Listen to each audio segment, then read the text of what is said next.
आगे बढ़ो, चलो चलो जल्दी करो। प्लीज रोक दीजिए। ड्राइवर ने आईने से पीछे देखा। हंसते हुए उसने और एक्सीलरेटर दबा दिया। बस की स्पीड और तेज कर दी। बस हाईवे पर तेज रफ्तार में दौड़ रही थी। अंदर बच्चे थे, बूढ़े थे, औरतें थीं।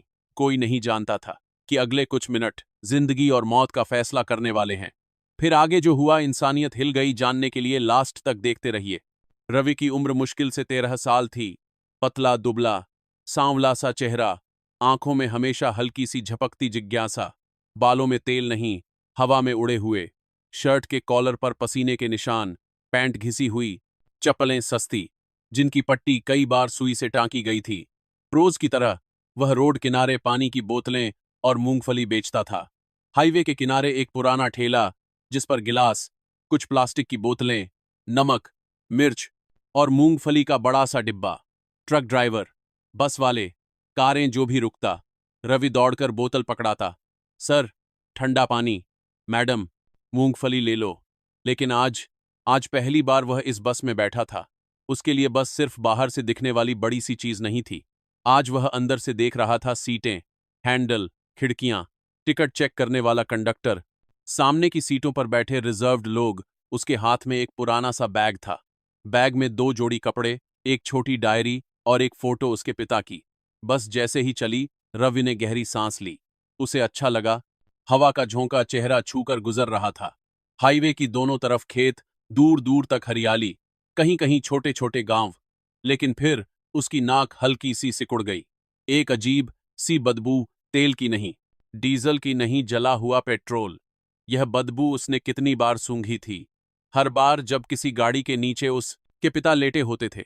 हाथों पर चिकनाई, कपड़े गंदे और कहीं न कहीं से पेट्रोल की हल्की सी लीक होती। आवाज के साथ उठती बदबू। रवि चौंक गया। उसे अपने पिता की आवाज याद आई। देख रवि, इंजन में जो भी लीक है, उसकी एक पहचान है। अगर सिर्फ तेल की गंध हो तो चिंता कम, अगर हल्की सी पेट्रोल की हो तो फौरन ध्यान, और अगर जला हुआ पेट्रोल तो बस समझ ले, मौत दरवाजा पर खड़ी है। उसके पिता मैकेनिक थे। शहर की सबसे पुरानी गाड़ियों के नीचे लेटकर जिंदगी गुजारी थी उन्होंने। पुराने ट्रक, खटारा जीप, बसें, ट्रैक्टर सब उनके हाथ से होकर गुजरते थे। रवि ने वहीं सीख लिया था कौन सी बदबू कितनी खतरनाक होती है, कौन सा धुआं सिर्फ गर्मी है और कौन सा धमाका बनने वाला है। बस के चलते ही उस बदबू ने उसे चौंका दिया था। लेकिन पहले उसने सोचा, शायद इंजन पुराना होगा, थोड़ी बहुत स्मेल तो आती ही होगी। फिर 2 मिनट, फिर 4, फिर 5। बदबू हल्की नहीं हो रही थी, बढ़ रही थी। उसने अपनी सीट से उठकर आगे की तरफ देखा। ड्राइवर सीट के पीछे खड़े होकर ऊंची आवाज में बोला, अंकल, इंजन में लीकेज है लगता है, बस को अभी रोकना पड़ेगा। ड्राइवर ने आईने से देखा। आंखें हल्की सी लाल थीं। बस के कोने में रखा बोतल जैसा कुछ, जिसकी आधी क्वांटिटी उसके गले में जा चुकी थी, उसका असर साफ दिख रहा था। चुप बैठ, मुझे मत सिखा, मैं 20 साल से बस चला रहा हूं, उसने टेढ़ी हंसी के साथ कहा और एक्सीलरेटर और दबा दिया। स्पीडोमीटर की सुई और ऊपर चली गई। कंडक्टर ने हंसते हुए कहा, अरे बैठ जा बापूजी, ज्यादा फिल्म मत देख। पीछे की सीटों से 2-3 लोगों ने भी ताने मारे, बच्चा है, पिक्चर ज्यादा देखता होगा, बस में आग लगेगी तो सबसे पहले इसे पता चल जाएगा, समझो न्यूज चैनल वाला है। कुछ यात्रियों ने रवि को डांटा, डरा क्यों रहा है रे, चुपचाप बैठ, लोगों को परेशान मत कर। ये चुप हो गया। लेकिन उसकी नाक नहीं झूठ बोल रही थी। अब गंध सिर्फ बदबू नहीं रही थी, उसमें कुछ और जुड़ गया था। जैसे कहीं धातु गर्म हो रही हो, जैसे कहीं कोई रबर, कोई पाइप, कोई वायर अपनी आखिरी सांसें ले रहा हो। रवि की उंगलियों में हल्का सा कंपन आया। उसने खिड़की से बाहर झांककर इंजन के नीचे की तरफ देखा। एक पतली सी लाइन के साथ हल्का सा धुआं उठ रहा था। बस हाईवे पर 70-80 की रफ्तार से भाग रही थी। अगर अभी भी कुछ नहीं किया गया तो कुछ ही मिनट में बस एक चलता फिरता बम बन जाएगी। रवि का दिल तेज धड़कने लगा। उसने गहराई से सांस ली, फिर पूरी ताकत से चिल्लाया, बस फटने वाली है, सब मर जाएंगे, प्लीज बस रोकिए। इस बार उसकी आवाज में रोना, डर, चीख सब कुछ था। ड्राइवर का चेहरा तमतम्मा उठा। अगर चुप नहीं बैठा ना, उसने दांत पीसते हुए कहा, तो चलती बस से फेंक दूंगा। उसने गियर और नीचे किया, गियर मानी लेकर एक्सीलरेटर और दबाया। बस अब एक जानलेवा रफ्तार में थी। लोगों में हल्की सी खुसर पुसर शुरू हो गई। कुछ को अब सचमुच बदबू महसूस होने लगी थी।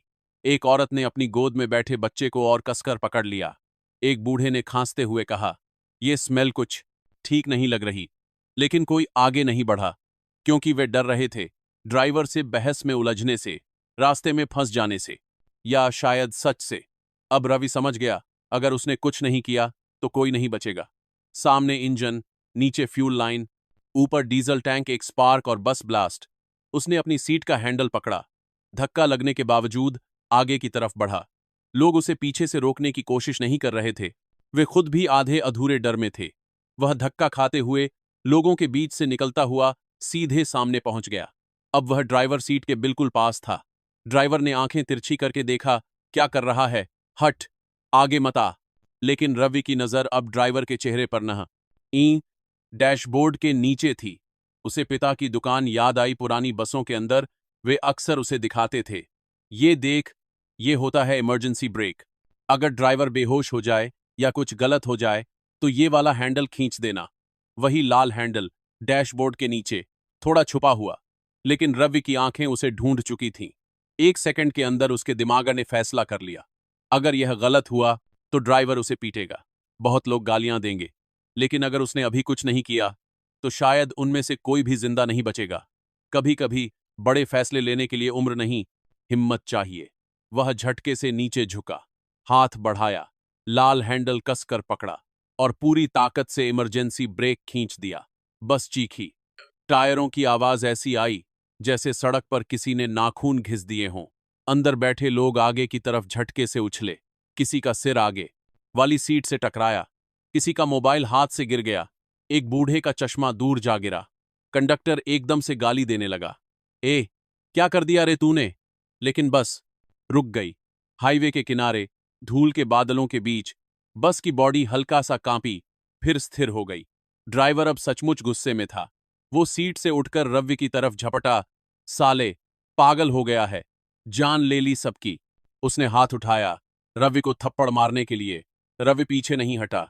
उसने भी आंखें तरेरीं। पहली बार बिना डरे, पूरे आत्मविश्वास से, सब नीचे उतर जाओ, अभी के अभी, नहीं तो सच में मर जाओगे। उसकी आवाज में इस बार सिर्फ डर नहीं था, कड़वा सच था। एक बूढ़े ने कांपते हाथ से पूछा, बेटा, सच में इतना खतरा है। रवि ने खिड़की से बाहर झांककर इशारा किया, वहां देखिए। इंजन के नीचे धुएं की मात्रा अब साफ दिख रही थी। धुआं हल्के हल्के नहीं, तेजी से निकल रहा था। कोई पाइप, कोई फ्यूल लाइन, लगातार पेट्रोल या डीजल टपका रही थी। और हीट कम, एक कारण अब वह वेपर बनकर धुएं के साथ उठ रहा था। जल्दी नीचे उतरो। इस बार उसके साथ दो और आवाजें जुड़ गईं, एक बूढ़े की, एक औरत की। एक ने कहा, भैया, बच्चा जो कह रहा है मान लेते हैं, क्या जाता है नीचे उतरने में। एक आवाज आई, हाँ भाई, बदबू तो मुझे भी आ रही है। फिर अचानक, मानो किसी ने इनविजिबल ट्रिगर दबाया हो, लोग सीटों से उठने लगे। पहले एक आदमी, फिर दो, फिर औरतें, फिर बच्चे। अब अफरा तफरी दूसरी तरह की थी, मौत की तरफ नहीं, बचने की तरफ दौड़ रही थी। कंडक्टर चिल्ला रहा था, कोई नहीं उतरेगा, टिकट लिया है सबने, आगे वाला स्टॉप आएगा तब उतरना।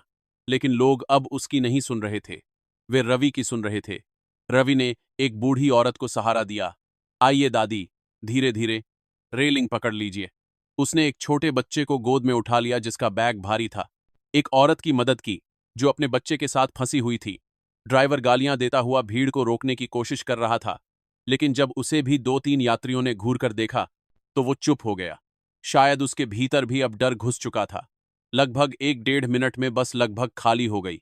आखिरी आदमी जैसे ही नीचे उतरा, एक कॉलेज का लड़का जो मोबाइल से वीडियो बना रहा था, भड़ाम, एक तेज धमाका हुआ।